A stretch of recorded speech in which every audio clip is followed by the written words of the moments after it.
Hey, it's Dave from cheapwinefinder.com. And we have a inexpensive but highly unexpected wine from Trader Joe's. It's from the Languedoc in France. It's called I'll spell it first.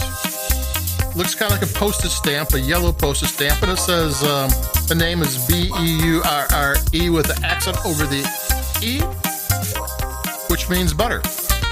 And the writing on it says how much they like buttered bread, which would be really kind of goofy on an English wine label, but in France or in French, it looks just fine. So I don't know. And this is a buttery Chardonnay. And it's actually kind of like a Napa Valley's 1975 buttery Chardonnay. It was way more than I'm expecting. It kind of took me by surprise. And normally with a $6.99 white wine, you can almost pop the top and just drink it. Pop the top and pour. I don't.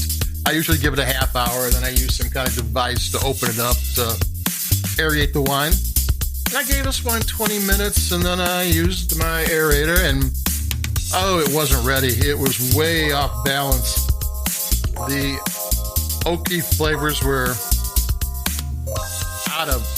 way out of tune. I'm gonna take a sip.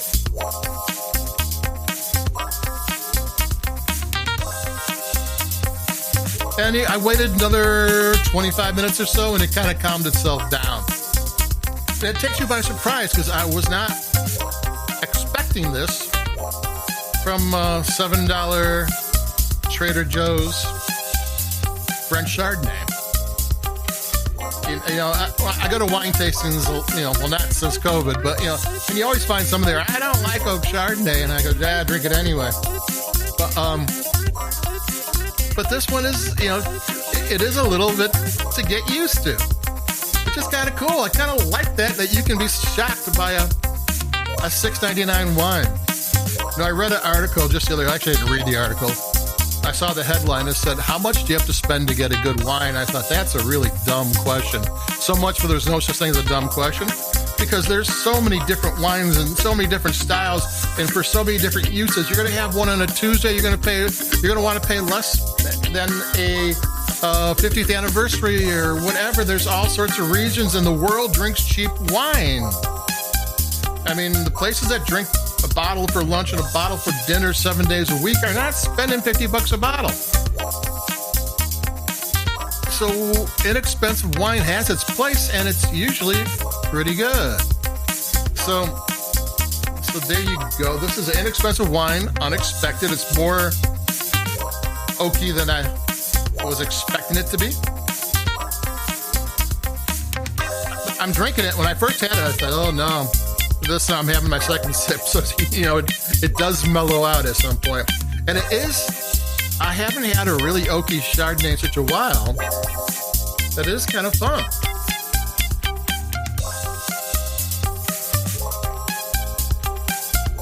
So keep an open mind. Don't be afraid about the price. If you like oaky Chardonnay, this is what for you. If you don't, you might want to find something else. I think it tastes more California than it does French, and as an export wine, that might be on purpose. But there you go. So keep it cheap. Adios. I think I got a Zinfandel coming up next. But keep it cheap. Take care of yourselves out there, and I'll be talking to everybody in a couple of days. So stay warm, stay safe, and bye-bye.